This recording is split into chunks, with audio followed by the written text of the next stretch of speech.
Waalaikumsalam warahmatullahi wabarakatuh. Alhamdulillah, nahmaduhu wa nusalli wa nusalli ala rasulil karim. Asyhadu an la ilaha illallah wa asyhadu anna Muhammadan abduhu wa rasuluh.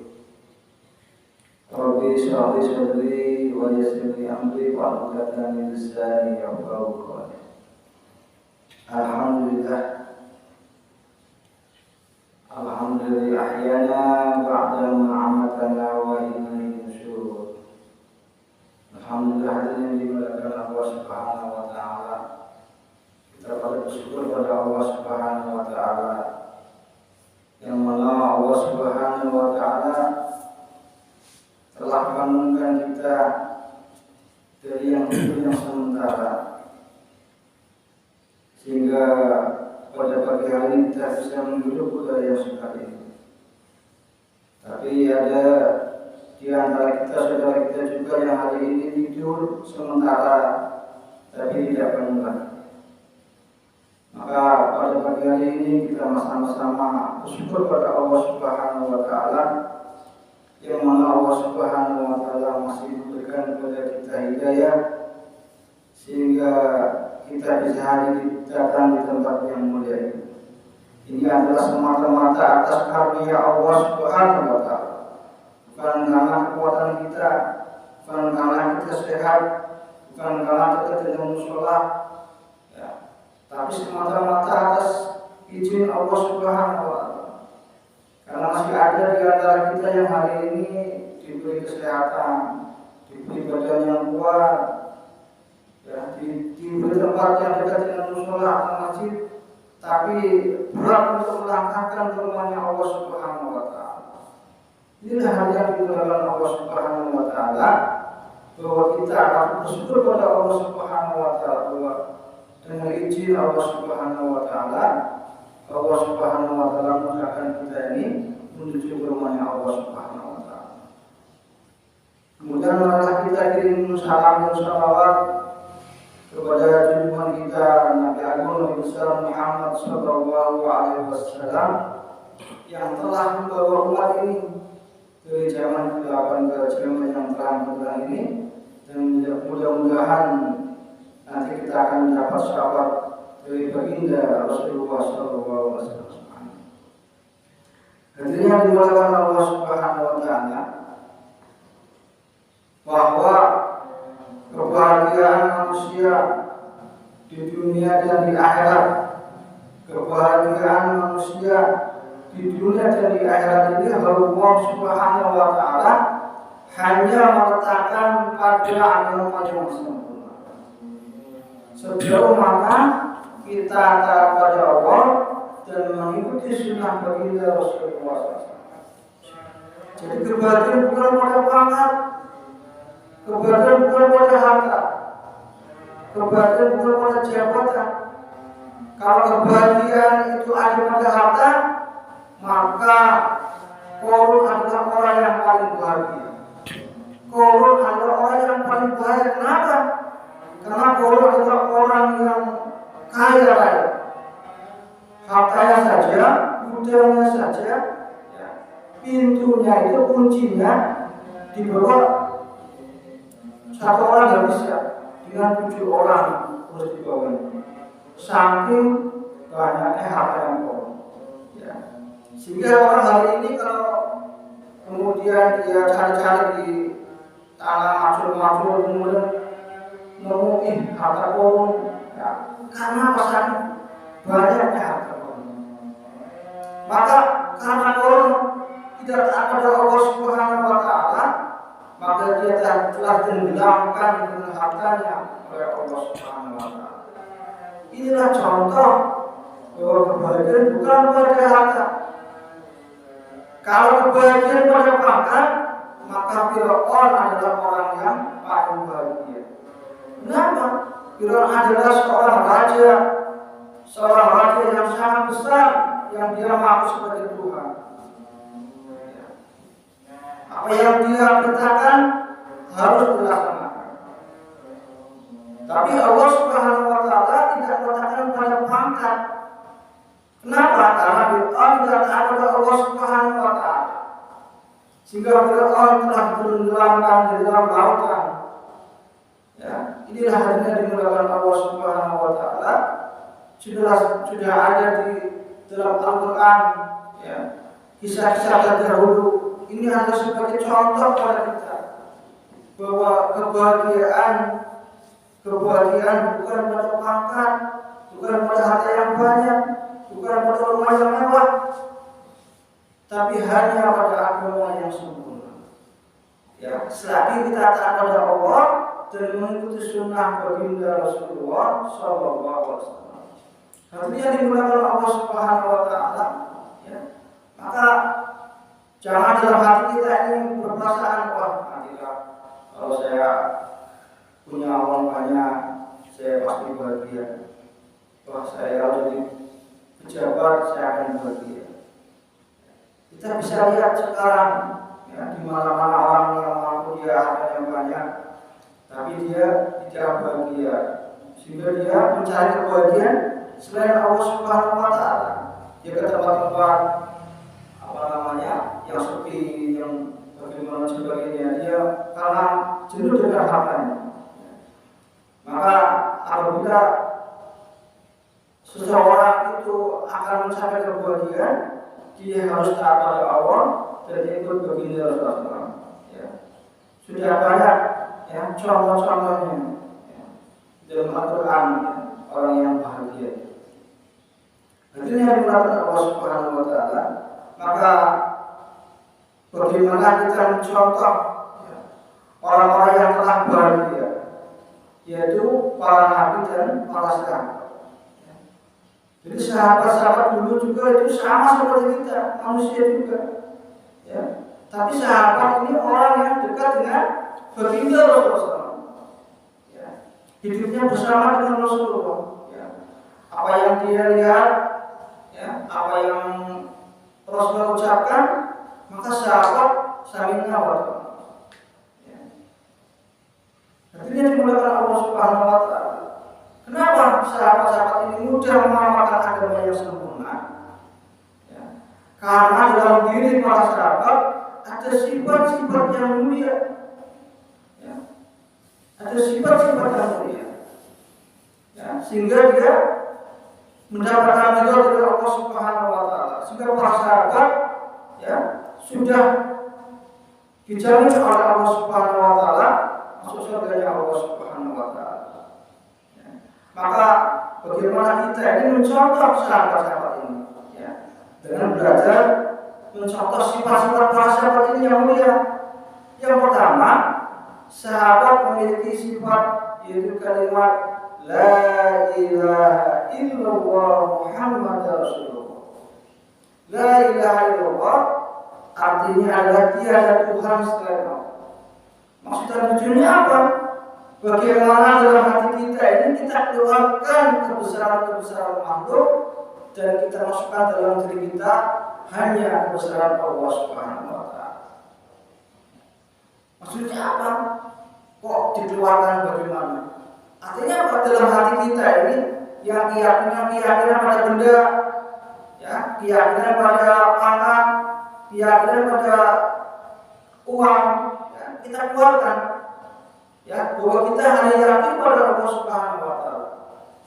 Contoh saja, orang sakit, wah saya sakit ini, sakit batuk, pasti saya ini ke Tantomo, pasti sembuh ini. Ya. Maka dia berobat, ya, ternyata setelah berobat dia ada yang sembuh, ya, ada yang masih sakit. Ya. Artinya apa? Bahwa yang memberikan kesehatannya adalah Allah Subhanahu Wa Taala. Ya. Sebagaimana dulu kisah daripada Nabi Musa alaihissalam, ya, dia mengalami sakit perut, ya. Kemudian dia langsung ingat pada Allah Subhanahu Wa Taala, ya Allah, saya sakit perut ini, ya, obatnya apa ya? Langsung dia ambil pohon, daun, ya. Kemudian dia minum daun itu, ya. Setelah itu sembuh sakit perutnya. Suatu ketika Nabi Musa kemudian mengalami sakit lagi. Dia langsung ambil daun, kemudian diminum. Ternyata tidak sembuh, ya, sakit, tetap sakit. Ya, artinya apa? Bahwa yang menyembuhkan ini adalah Allah Subhanahu wa Ta'ala. Begitu pula dalam kehidupan kita sehari-hari, ya, kita mencari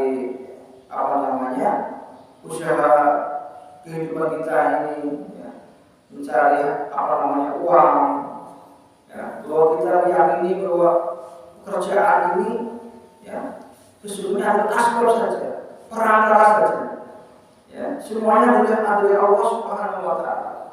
Kantor kita, sawah kita, toko kita, ya, ini adalah sebagai asbab saja.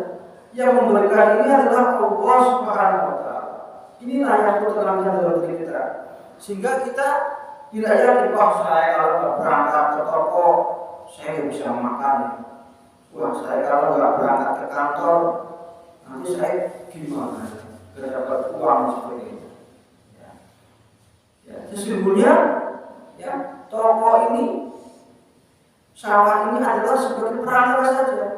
Sesungguhnya yang memberikan rezeki adalah Allah Subhanahu wa Ta'ala. Inilah yang diberikan Allah Subhanahu wa Ta'ala. Sehingga bagaimana hati kita, telinga kita, mulut kita, tiap hari, ya, kita melihat, mata kita melihat gunung, melihat langit, kebesaran Allah Subhanahu wa Ta'ala. Ya, kalau kita melihat dengan sungguh-sungguh, dengan keyakinan, ya, bahwa ini Subhanallah, Allah telah ciptakan gunung begitu besar, langit yang begitu terhampar luas tanpa tiang. Ya, ini siapa yang kalau bukan yang menciptakan Allah Subhanahu wa Ta'ala? Ya. Kalau kita dalam diri kita, ya, mata kita melihat seperti itu, maka dalam kita masuk besaran Allah Subhanahu wa Ta'ala. Inilah yang digunakan Allah Subhanahu wa Ta'ala. Sehingga kalau hati kita sudah ada keyakinan pada Allah Subhanahu wa Ta'ala, maka insya Allah kita akan mudah akhirnya kita mengucapkan kalimat La ilaha illallah. Kenapa? Sekarang ada orang yang meninggal dunia di rumah sakit, di rumah, di jalan, ya, di mana-mana. Dia meninggal, yang diucapkan bukan Allah, la ilaha, tapi apa? Maloke. Ya. Ada yang ingat lagi, mau meninggal kelingannya cekel lagi, sampai meninggal. Padahal jelas, ya, jelas orang yang kemudian bisa mengucapkan Allah, la ilaha illallah, pasti dijamin masuk surga Allah Subhanahu wa Ta'ala. Itu yang dimulakan Allah Subhanahu wa Ta'ala. Ya, mungkin kita masih sehat, masih hidup bisa, bisa, masih bisa mengucapkan Allah, bisa betul. Tapi belum tentu kita nanti mati, meninggal nanti bisa mengucapkan Allah. Makanya kenapa? Kalau orang meninggal ditagih terus, dibelajar lagi Allah.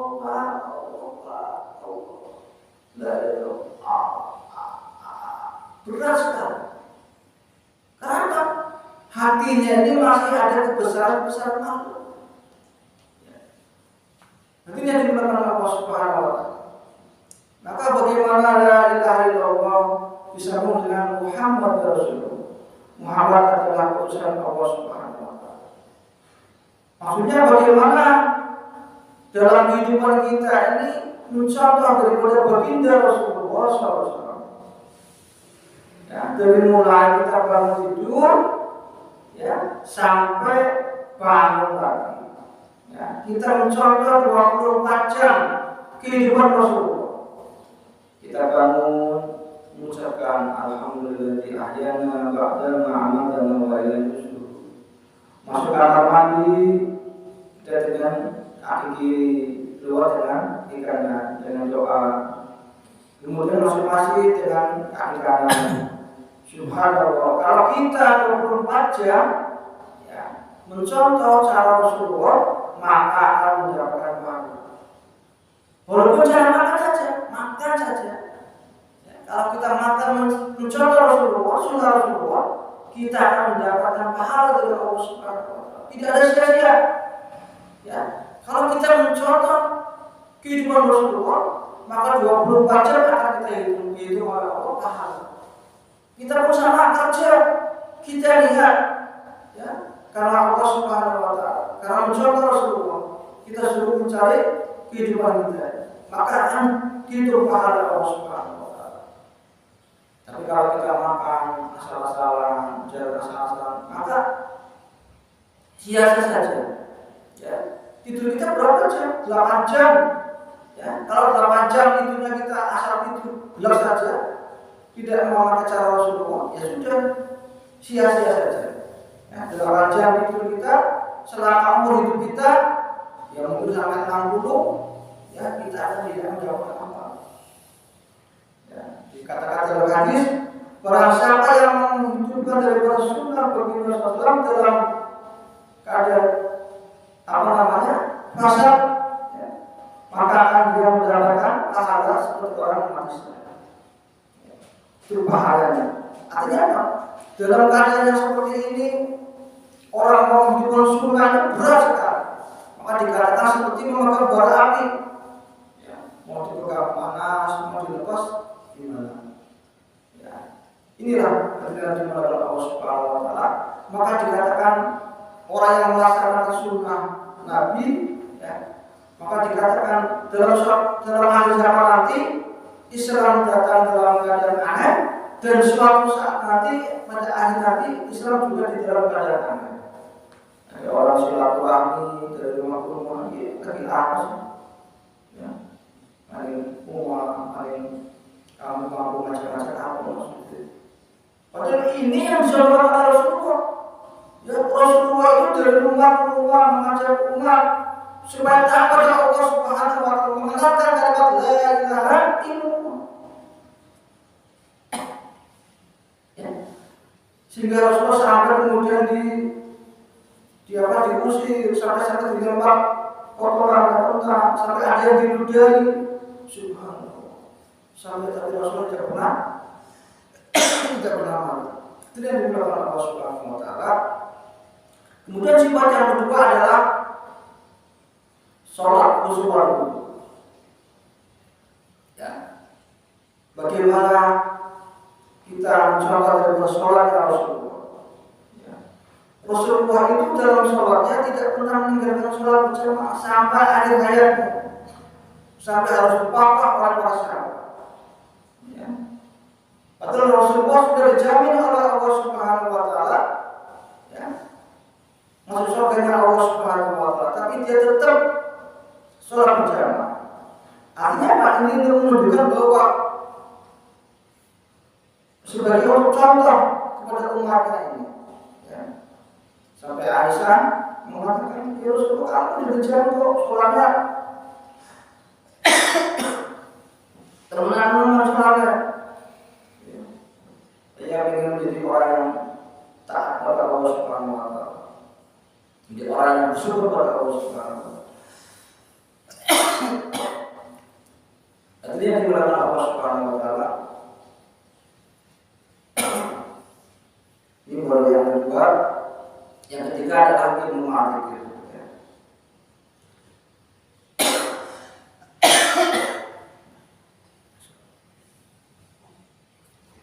Maka bagaimana sholat kita betul, maka kita harus punya ilmu, ya. Kita belajar kepada ulama, kepada ustaz, bagaimana melaksanakan sholat yang betul, ya. Kemudian yang keempat adalah ikrar muslim, yaitu memuliakan daripada saudara muslim. Ini yang sudah jauh daripada agama. Sekarang kita ada saudara kita yang kurang mampu, ya, yang dia berobat, butuh bantuan, kadang-kadang kita tidak bisa, tidak mau bantu, ya. Sehingga Rasulullah mencontohkan kalau kita masak itu dibanyakan kuahnya. Artinya apa? Kita bisa bagi tangan kita, kanan kiri kita, belakang kita. Itu yang dilakukan Allah Subhanahu wa taala. Maka dan kita bagaimana dalam diri kita jangan daripada membuka aib saudara muslim. Ya. Maka saya katakan para sahabat yang membuka aib saudara muslim, kejelekan saudara muslim, maka Allah akan buka aib kita ini di dunia di akhirat. Kenapa hari ini orang kalau kumpul ketemu rumpinya mesti biasanya si A kayak si A kayak apa ibu ini biasanya ibu. Ya. Makanya kita bagaimana untuk menghindari daripada supaya tidak menjelek-jelekan atau membuka aib saudara muslim. Nanti yang dilakukan Allah Subhanahu Wa Taala sifat yang berikutnya adalah bagaimana ada sifat ikhlas dalam diri kita. Ya. Jadi amal-amal kalau kita tidak ikhlas karena Allah Subhanahu Wa Taala ya enak-enak percuma. Kita sudah sholat, sudah sedekah, tapi kita ada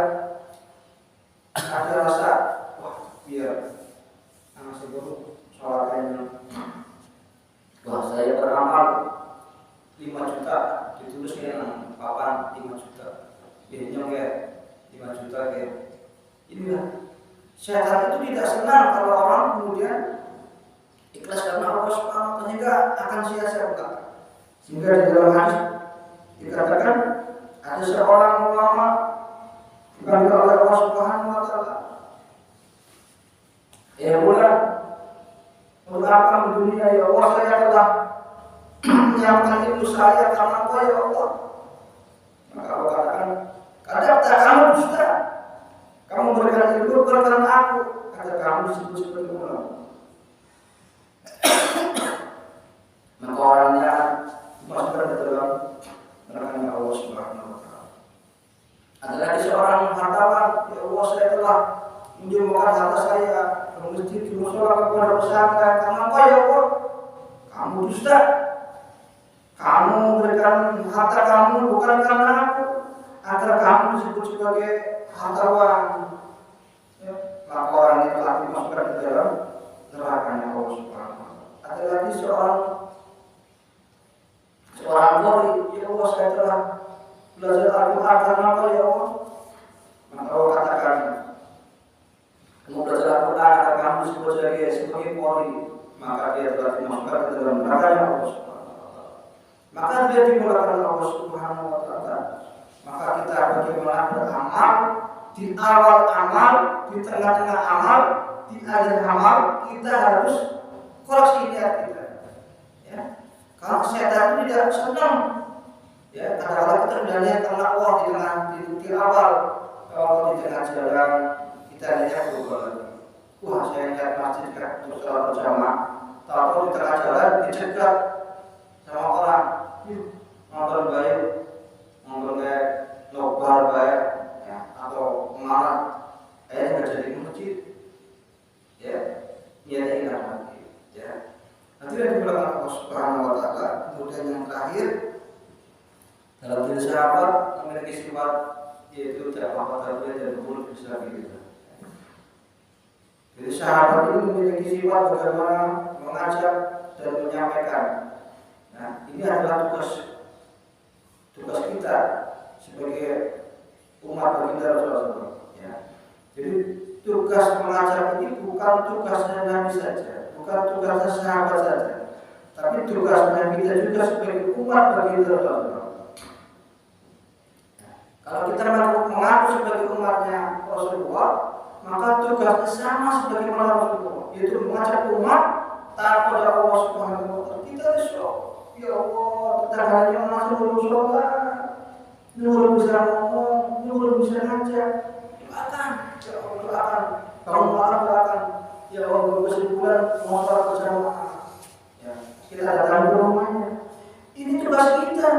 Kalau kita nggak ada riset, nggak ada pikir, nanti kita diseret oleh orang-orang yang di sekitar kita, tetangga kita. Ya Allah, ya, si Nur Iman yang dunia punya sholat ibadah, tetapi anak dari sekolah sholat, dia akan menyeret kita dalam neraka Allah. Maka penting dalam kita ada pikir, ada riset kepada saudara kita yang sudah sholat, yang belum sholat, dipikirkan Jangan mikir anak kita, ini tugas kita. Lu mau itu sholat, mau ngajak-ngajak, bahaya ini. Nanti kita akan menyesal di hadapan Allah Subhanahu Wa Taala. Maka aku masih di dunia, ya, bagaimana kita ajak saudara-saudara kita paling penting lagi keluarga kita juga sendiri. Kita ajak anak kita, istri kita untuk bagaimana sholat. Katakanlah bapaknya sholat, ibunya orang sholat, ibu sholat, bapaknya belum sholat, bapak ibu sholat, anaknya orang pada sholat. Katakanlah kita nggak memikirkan itu. Dan anaknya, bapaknya yang berjamaah di masjid, anaknya belajar mana-mana, tidak sholat. Ini penting sekali. Kita sholat. Dan doakan mereka supaya mereka kembali kepada Allah Subhanahu Wa Taala. Padahal kalau kita tahu orang yang tidak sholat, tidak meninggalkan sholat, maka dikatakan orangnya munafik. Apalagi dikatakan yang kejam lagi adalah orang kafir. Tapi kalau mau kamu kafir, silakan, kamu tidak sholat. Ya, mereka tidak mau. Dia katakan Islam, tapi tujuannya tidak pernah sholat, tidak pernah taat pada Allah Subhanahu Wa Taala. Maka mari kita sama-sama mendoakan kepada saudara kita, tetangga kita, kerabat-kerabat kita yang belum sholat, kita doakan mereka agar mereka taat pada Allah Subhanahu Wa Taala. Alhamdulillah dengan dimudahkan Allah Subhanahu Wa Taala, marilah kita bagaimana mencontoh daripada sifat-sifat dari para sahabat, sehingga dalam diri kita ada keyakinan, ada tambah melaksanakan sholat-sholat sebagaimana yang dicontohkan oleh Rasulullah, ya. Kemudian bagaimana ilmu kita baik, kemudian bagaimana hubungan kita dengan saudara kita baik, ya. Maka bagaimana juga kita belajar menyempatkan waktu kita untuk belajar sebagaimana para sahabat, yaitu meluangkan waktunya, ya, untuk taat pada Allah Subhanahu Wa Taala. Itu yang dimaksud Allah Subhanahu Wa Taala. Demikian saja yang dapat saya sampaikan.